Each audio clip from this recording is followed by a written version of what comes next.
Welcome to my channel and another video in my Death Row Dinners series. Sit back, relax, and I will tell you the story of Dobie Gillis Williams.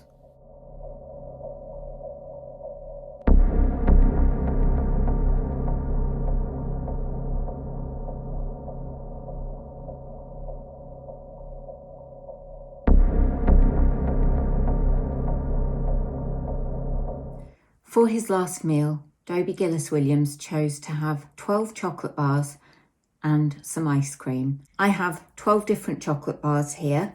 I don't know if he had different chocolate bars or 12 the same, but I just went with what I could get. And I also have M&S raspberry and mascarpone gelato. Because there's a lot of chocolate and caramel here, I didn't want to then be having something more chocolate and caramel on top of it. I'm probably not going to eat all of the chocolate bars. I'll take at least one bite of each, but I don't want to end up feeling sick. And whilst the purpose of the video is to eat the last meal, it's also really important, I think, to give you the details of the story, especially in this case. I couldn't find the exact date of birth for Dobie Gillis Williams, and that makes me sad. But he was born in Louisiana in 1961 to Betty Williams, and he was one of 7 children. And Dobie did have below average IQ. Dobie had a troubled family history, and during his formative years, he actually lived with a variety of different relatives. So there wasn't any sort of consistency with his home life, and he did feel as if he had been abandoned by his father. Dobie experienced instances of both physical and verbal abuse. He was known to use both drugs and alcohol, and eventually he was expelled from school for fighting. And after this, he did struggle to hold down a job. He ended up spending a lot of time in and out of various correctional institutions for things like battery, theft, and burglary. On the 7th of July 1984, in Many, which is a small town in Louisiana, Sonia and Herbert Nippers were a couple who had just finished having their dinner. Herbert, who was also known as Herb, decided to go to bed, and Sonia chose to stay up for a bit and watch some television. However, she ended up falling asleep on the sofa in the living room. Sonia woke in the early hours of July the 8th and decided to take herself to bed.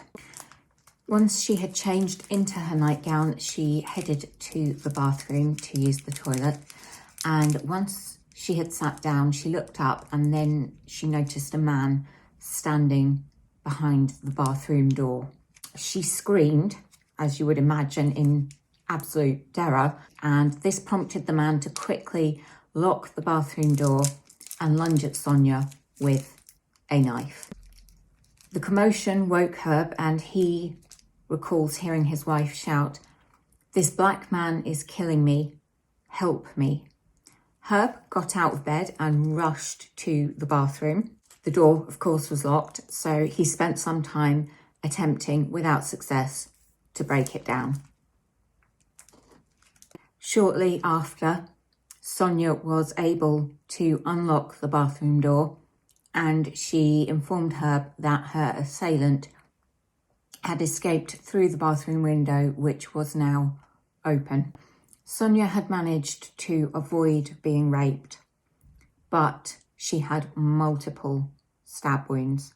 Herb told police later he saw blood pouring down Sonia's right side, soaking her nightgown and creating a puddle on the floor. He immediately took Sonia and led her to the sofa to lie her down, where, unfortunately, she shortly passed away as a result of blood loss.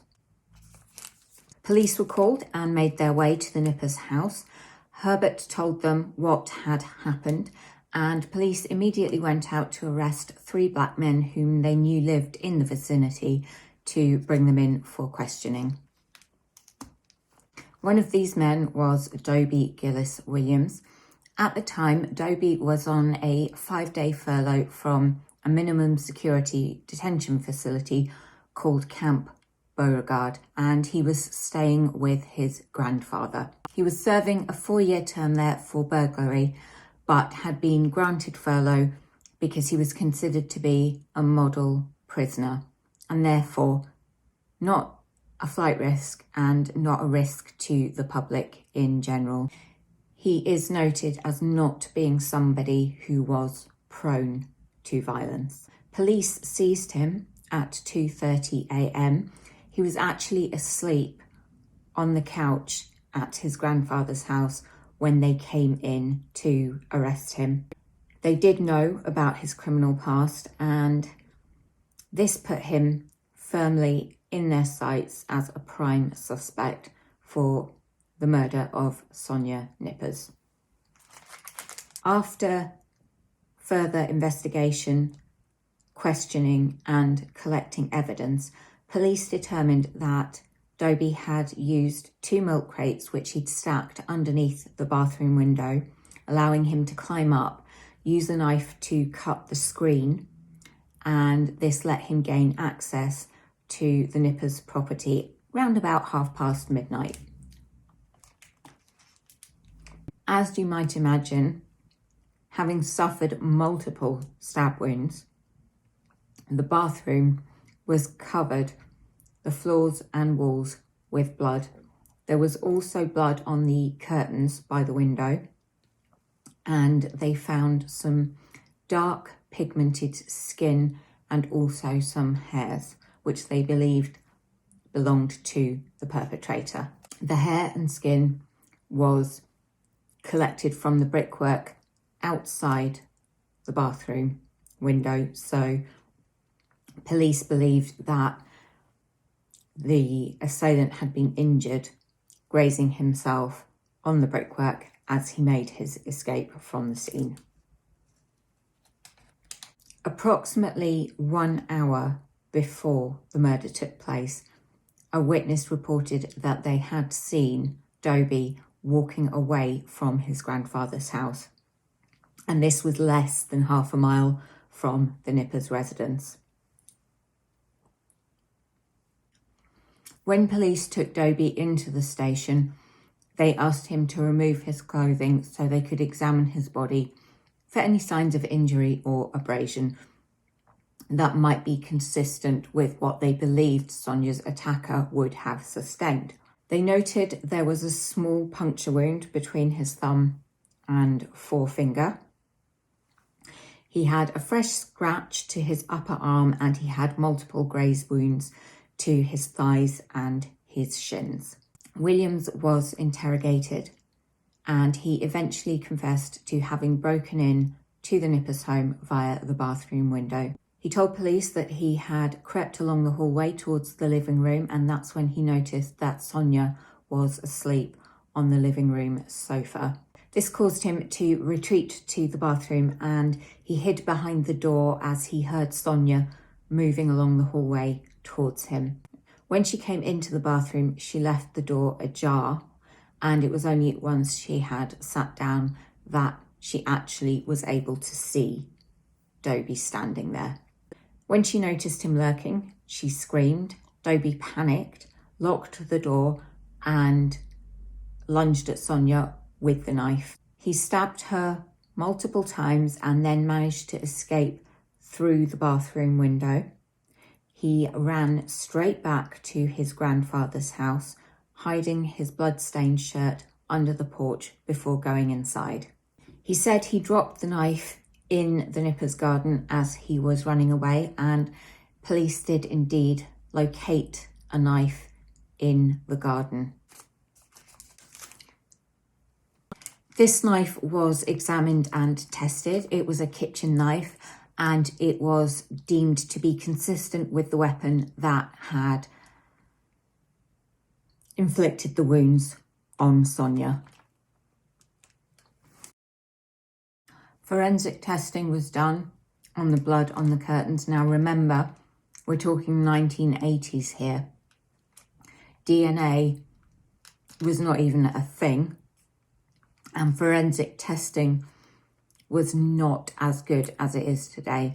So they were able to determine the blood type was the same as Williams, and it was also one that was a very rare blood type amongst the African American population. Police also tested the hair and skin samples that they found at the scene, and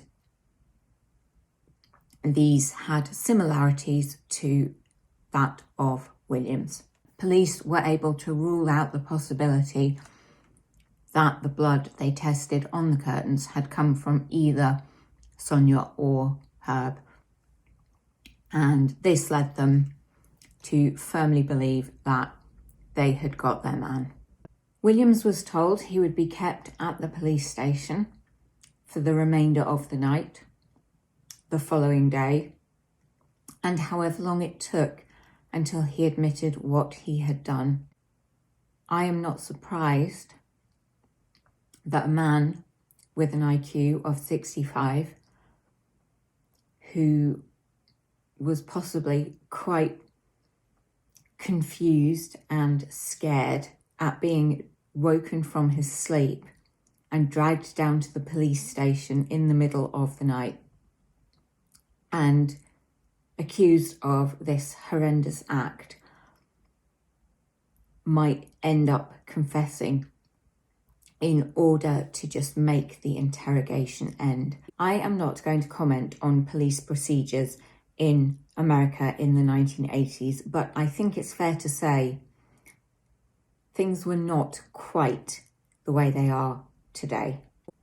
It's very important to highlight that no recording of this confession was ever obtained.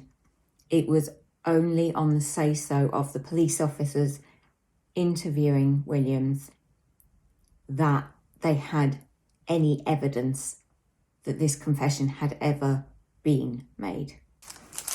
Having confessed, Williams was put on trial, and this trial only lasted for 5 days. Williams was found guilty and unanimously sentenced to death by the jury for the murder of Sonia Nippers. He'd been charged with first-degree murder due to the aggravated nature of the burglary and also the cruel and ferocious manner in which the murder was carried out. When an autopsy was done on Sonia, it was found she had been stabbed 8 times, and it had been a frenzied blitz attack. She had absolutely no chance to defend herself from this at all. It's important to mention every member of the jury who convicted Williams was white, and the court upheld the position that this was not anything to do with racial prejudice. It was all to do with the fact that the death sentence was on the table. The jury excluded anyone who was opposed to the death penalty, and the vast majority of the black population would not have voted to impose this death penalty. That's the reasoning they gave for the jury selection and why it was not racist. I'm not going to say anything more on that. I don't think I need to. I think my face says it all. That is basically the case and the evidence that got Williams sentenced to death. Now, there may be 1 or 2 things that you've thought, okay, could he possibly have been innocent of this crime? And I have to admit, you would not be the only person to be wondering this.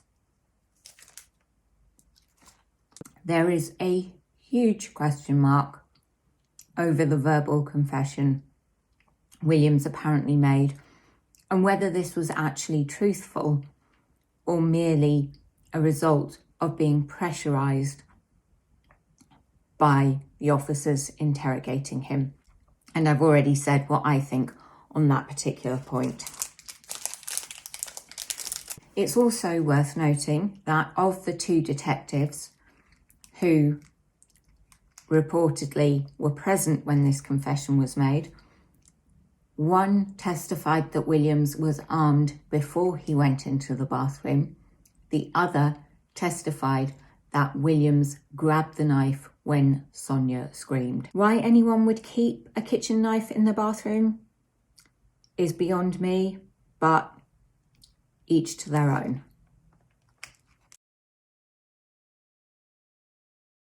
There were also questions raised about the claim that the murder of Sonia Nippers was committed during an aggravated burglary or aggravated rape. The burden of proof was on the state to show that Williams entered the property with the clear intent of carrying out a felony.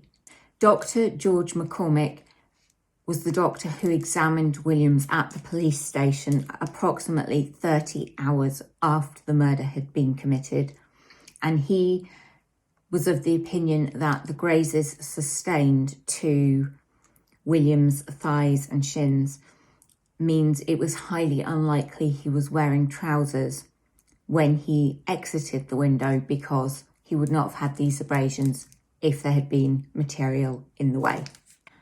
This was considered to be enough evidence, along with the fact that hairs found in the bathroom were consistent with pubic hairs from Williams, to prove that he entered the property with the intention of committing a rape. And the fact he locked the bathroom door and was armed with a knife was used to prove that he must have intended to use violence. The unusual decision was also made to allow into evidence details of Williams' prior conviction for burglary.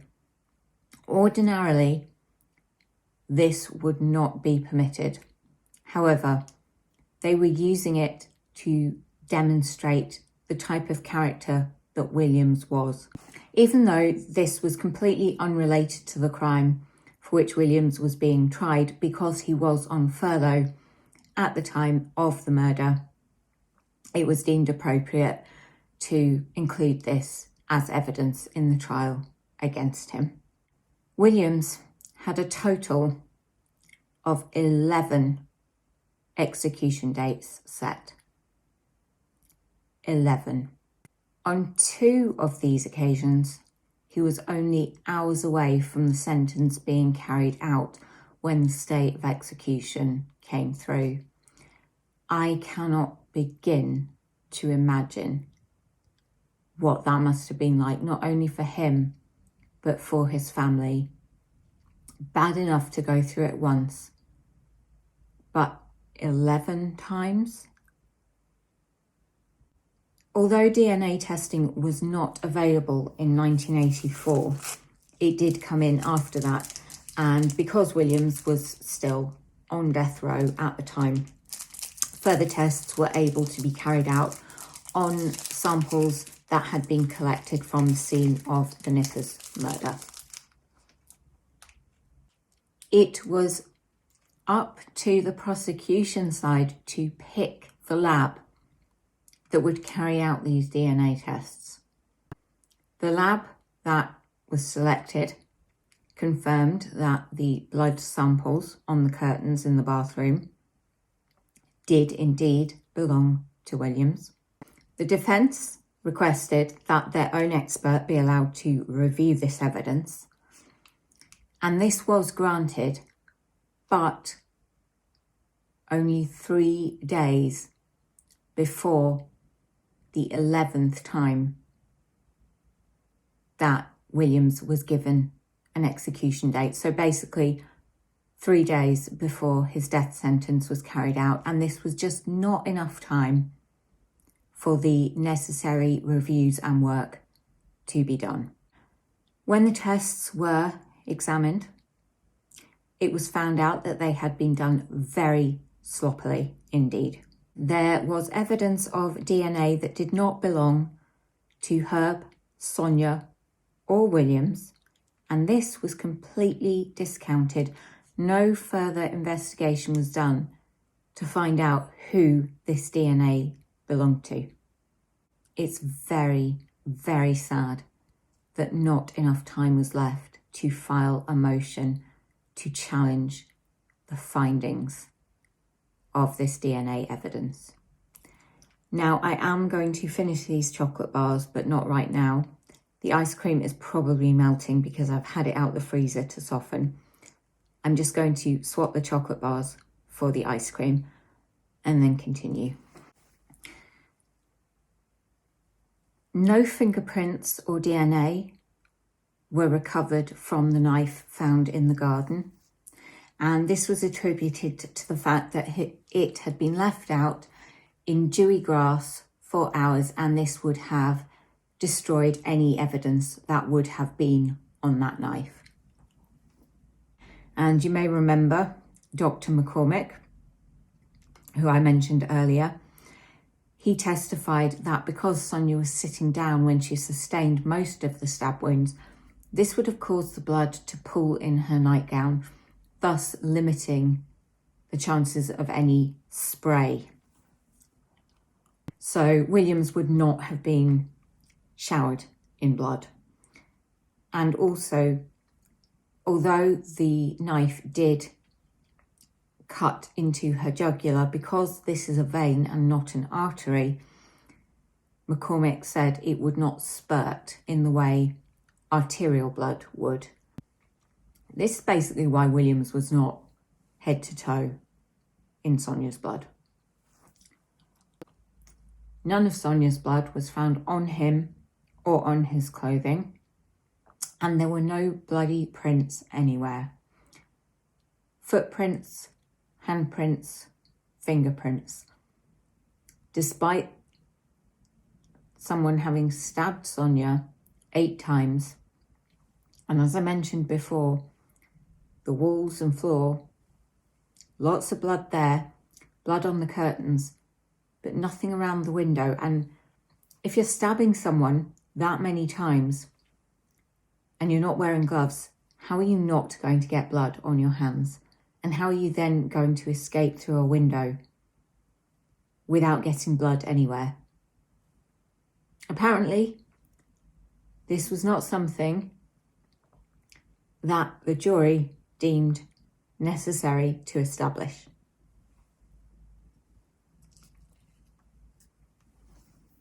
This is a lovely creamy ice cream, by the way. It's also worth noting that the window through which Williams entered and then escaped was 11 inches wide. This is 11 inches. I think I would struggle to get through an 11-inch window, especially in a rush. A fully grown adult man? Apparently. There is also the fact that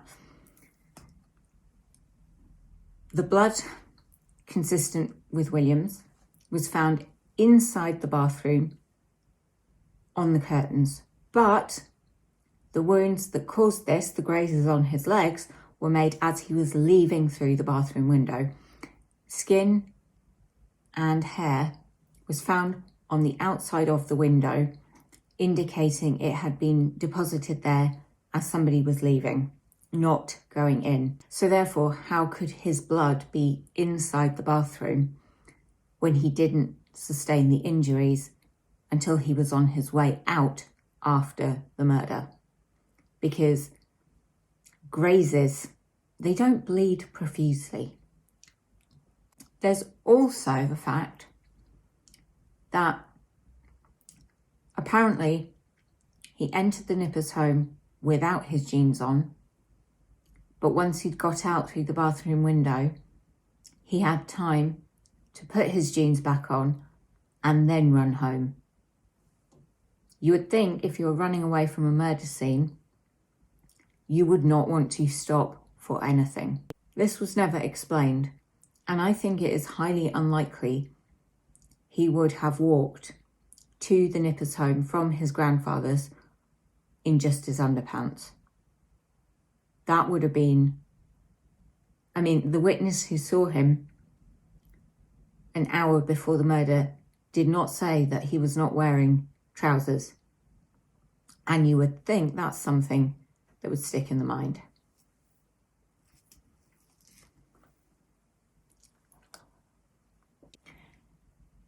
There were traces of blood found inside Williams' jeans, and this indicates he was either wearing them when his legs were injured, or he put them on very shortly after his legs were injured.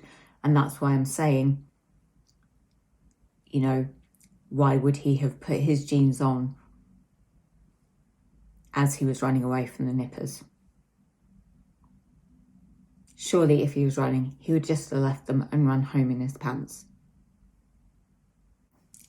It was actually mentioned by members of Williams' family that the injury to his hand, he sustained that while he was doing some garden work for one of them at an earlier point in time. So there were explanations for why he had these abrasions and wounds on his body, other than he had murdered someone. Williams spent a total of 14 years on death row. For some of this time, he was visited by a nun. Now, apologies if I pronounce the name incorrectly. Sister Helen Prejean. She visited quite a lot of the men on death row. During that time, she did get to know Dobie quite well, and he told her that on the night of the murder, he had indeed gone out, but he had gone to Fred Harris's store with friends, and he'd been there drinking beer and cognac. And it was about 11:30 when he left there and headed home to go to sleep on his grandfather's couch. He'd promised his mother he wouldn't go out drinking. He felt he had let his mother down because he had disobeyed her. Dobie Gillis Williams was executed by lethal injection on January the 8th, 1999. His final words were, "I just want to say, I don't have any hard feelings against anybody. God bless y'all. God bless." Sister Helen, his mother, and a former childhood sweetheart came to be with him at the end. And Dobie was 38 when he died. I like to end these videos with photos of the victims because I believe it's really important to remember them. And in this case, I believe there are two victims. One, Sonia Nippers, and the other, Dobie Gillis Williams. I do not believe he was guilty of murder, and I do think an innocent man was executed. Please feel free to tell me your thoughts in the comments box below, because I would love to know what you think. If he had gone into the house to commit rape and he saw Sonia asleep on the couch, why did he not rape her there? Why did he go to the bathroom? I also think it's a bit strange that Herb took his wife to the sofa rather than to the bedroom, which surely would have been closer to the bathroom. And the only testimony there is that Sonia screamed a black man was killing her came from Herb. Now, I am not accusing Herb of killing Sonia, but I do believe whoever committed the crime got away with it. And it sounds like at the end, Dobie wasn't angry with anyone. He was sad he had let his family down. and that breaks my heart. And I hope you have found this video interesting, and that I will see you back here very soon for the next one. But for now, take care.